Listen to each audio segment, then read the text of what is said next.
Hey guys, how are you? So today I'm going to do a contouring video. So it's just going really in depth of how I contour. There are many different ways you can cream contour and all that sort of stuff. If you want a video just on cream contouring, let me know. But today I'm going to focus on powder contouring. So these are three of my favourite contour kits. I find that the Models Prefer and the Anastasia Beverly Hills one are pretty much exactly the same. This is a great cheaper dupe for this. I find that I just reach for this a lot more because it's $10, and if I run out of it, I'm not bothered because I'll just go buy another one for $10. And I find this one, obviously I've hit major pan on the banana powder, but that's before I discovered this. And I don't use this as often because it cost me $40, and then I had to get it shipped here. It was 3 weeks to get it shipped here, and this is Priceline, like I just go for this more often. I also enjoy the Smashbox one. This is just makes it really easy. There's three here for you. So this one's really simple. You've got the banana shade, the bronzer shade, and the contour shade. Simple as that. Whereas these ones here, I feel like they just want to cover everything that could possibly be covered. So they've got the peach shade, peach highlight shade in case you don't like the banana highlight shade. They've got a shimmery one here. Then they've got three contour shades. I feel like they've only really got one contour shade just because I believe contour should be a cool tone, so it acts more like a shadow. I'll pop a picture up in either the description bar or maybe just up here if I learn how to do that. Just showing you the difference between contouring with bronzers and contouring with actual contour powders. Alright. And then so these two I class as bronzers. They're so warm tone, and I feel like a contour should be cool toned. Then again, you do whatever you want. If you prefer to contour with bronzers, then you do you, but I much prefer to contour with cool shades. I just feel like it imitates the shadow a lot better. So today we are going to go in with the Models Prefer one, just because it is my favourite. First thing I like to do is I like to put a lighter concealer underneath my eyes to highlight. Okay, so when you're using when you're buying a concealer, just buy one that's 2 shades lighter. This can only be used underneath your eyes, so in anywhere you want to highlight. If you pop this on a pimple, just to cover it up and give it a bit more coverage, it's going to make the pimple look more obvious. So if you want a concealer for that, you have to buy the right shade, okay? And even if you put a darker, it's just going to draw attention to that spot. Alright.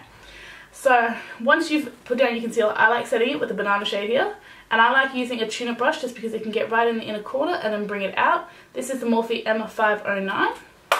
Alright, so I just dust it upon anywhere I've applied that lighter concealer. So I like to do it underneath my eyes, on the tip of my nose, and on the Cupid's bow. Alright, so that's personally where I like to do it. Alright, so I have 4 contouring brushes that I use. I cannot find where the 4th one is, but it's Real Techniques contour brush. It comes in obviously this isn't it, this is the blending brush, but it's got the white base, the black tips, and then the duo fiber top.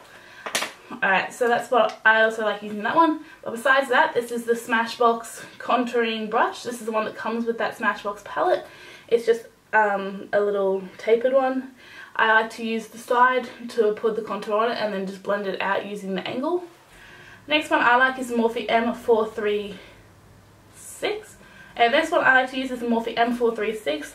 I like to use this one when I want a really sharp contour, when I want to carve out the cheekbones, because this does not blend out to a natural contour. Okay, this is when I go in with maybe this Morphe M401, and then I just decide that I want it to really carve out the cheekbones, so I just put a little bit of this, and then it just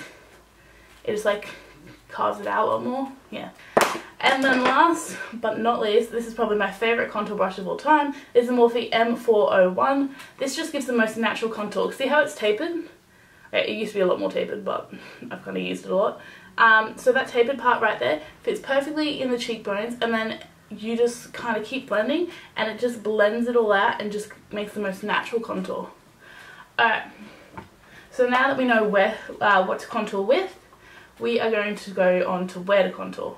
Alright, so let's start with the most obvious place, your cheekbones. So if you guys don't have very prominent cheekbones, so you can't just easily see where your cheekbones are, first of all you can feel for the hollow. Like my hollow is right there, and I can feel that. If you cannot feel that, like your cheekbones are non-existent and you can't feel that, where they are is from the tip of the ear down to the corner of your mouth. Just put your brush there, and that's exactly where your contour is. Alright, so you just start contouring there.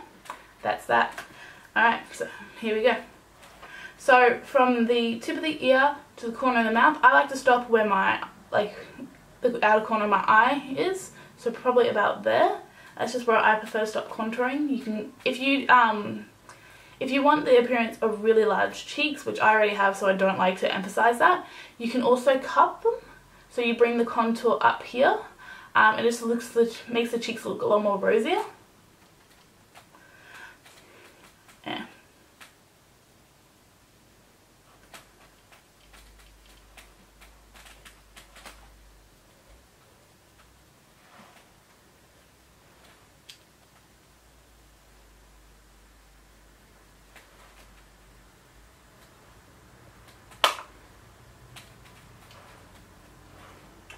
And because this is a contouring video, I'm going to go all out, and I'm going to use the Morphe M436 and just really carve out the cheekbones.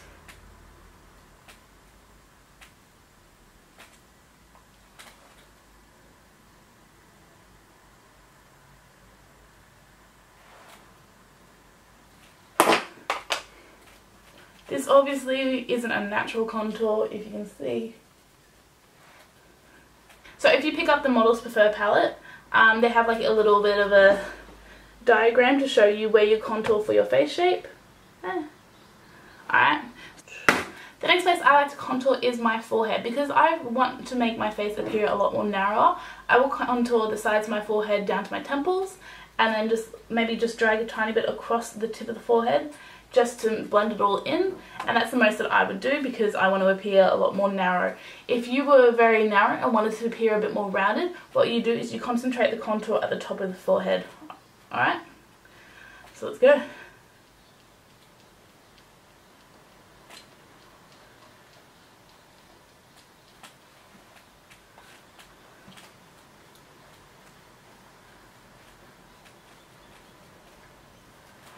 So another place people like to contour is their jawline, okay? So if you have a very round face and you want to make it appear more narrow, you concentrate it here. And if you have a very long face and want it to appear more narrow, you concentrate it sort of here. So, but then what I have is like an at-risk chin. Sometimes I have a double chin, other times I don't. Okay, so what I'd like to do is just to eliminate that, is to contour it. So what I like to do is grab it and see where the at-risk part is here, like I don't know, do that or something. I just like to put it there. And then also you can see like the little dimples here. Or not dimples, but like divots. I also like to contour them out and make them look very even.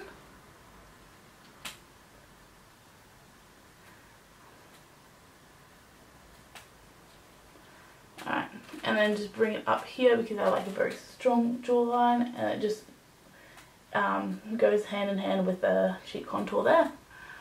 Another place people like to contour is their nose.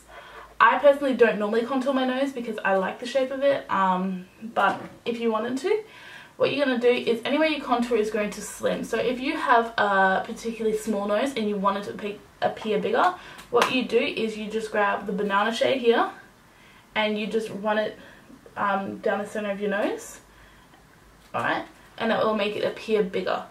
And then anywhere you want it to appear slimmer is where you'd contour. So because I have a very narrow nose down the center here and then it comes out quite wide at the tip, I like to, when I do contour my nose, I like to contour it right down the sides here, and that's the most that I'll do.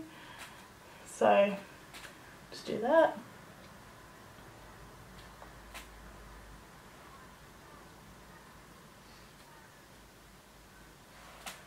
Alright.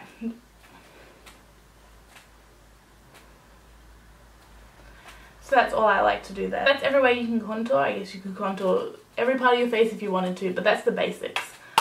Alright, now to go on to more highlighting.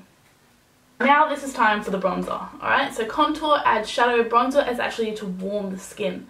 So you put it everywhere the sun would naturally bronze. So you put it on your cheeks. You put it your base of your forehead. A bit on your chin, maybe the tip of the nose. Alright, so that's where you'd bronze, not in your contour, not where you want shadow. Alright guys, I just ran off to go grab this Hourglass palette here, and I found my contour brush. So this is it here. It's got a very tapered side and then a very big base. So what I like to do when I do use this is use the tapered side and just carve out the cheekbones and then blend it out using the fatter side. Alright, so I just mentioned that. Now what I was saying is, if you guys like a very natural highlight, I suggest this palette here. This is the Hourglass Ambient Light palette. These just give the most amazing sheen to it. It's not a shimmer at all. I'm like going ham with this. Like, this is pretty much digging my nails into the powder. But you can see that there. It's not shimmery. It's more of a sheen. And then you just blend that out and it just looks so pretty. Alright. I'm not sure if you see that. It's not an intense highlight at all. Some people even use the dim light, which is this one here, to set their whole face, just to give them that natural glow all over. Alright, you can obviously buy these individually in a bigger size, so if you like just only one of these, because they are quite similar, they're only slightly different in the shades, then you can buy them individually for sure. I personally like an intense highlight. Some people hate that, but I love it. Alright, so this is my favourite highlighter. This is the Champagne Pop Highlighter by Becca and Jaclyn Hill. Okay, so to highlight, I like the Morphe M438. This is a very small tune-up brush. So what this strobing thing at the moment is you're meant to replace contouring with just more highlighting, okay? So the other places you would highlight would be like your forehead. Like, I like doing just above my eyebrow, just underneath, if I'm looking for a super glowy look. Then they highlight the apples of the cheeks, and then like the bridge of the nose, and then the chin and all that sort of stuff, and it's just pretty much like dipping your face in highlighter. That's what it is, okay? So I personally just like to, if I'm looking for a super glowy look, I like mixing contouring and strobing together and just like dulling them both down a lot. So I do a very natural contour and then just maybe like a bit above and below the brows, touch on the forehead if that, and that's that. Hey guys, so I just jumped off camera to do the rest of my makeup just because I wanted to show you this last step. I find it's very important, and it's a setting spray. So this one's the Urban Decay Chill Setting Spray. I love using a setting spray because it soaks up the extra powders and just makes everything look a bit more skin-like or natural. I feel like this is so important to do after contouring just because you have put so much powder on. It may not be so important after cream contouring, but especially powder contouring, I find it's definitely a great step to do. Alright, so here we go. Plus this one's like a chill one, like it's called Chill Setting Spray. It has like this cooling effect, which is amazing in summer. So alright, so that's the finished makeup look. Hopefully you guys learned a lot about contouring. If you guys do want me to do a cream contouring video, just comment down below in the comment section. Don't forget to subscribe, and I'll see you guys next time. Bye! So what we're going to do is the basic highlight. How many times have I screwed up? It's getting real. Morphe M3.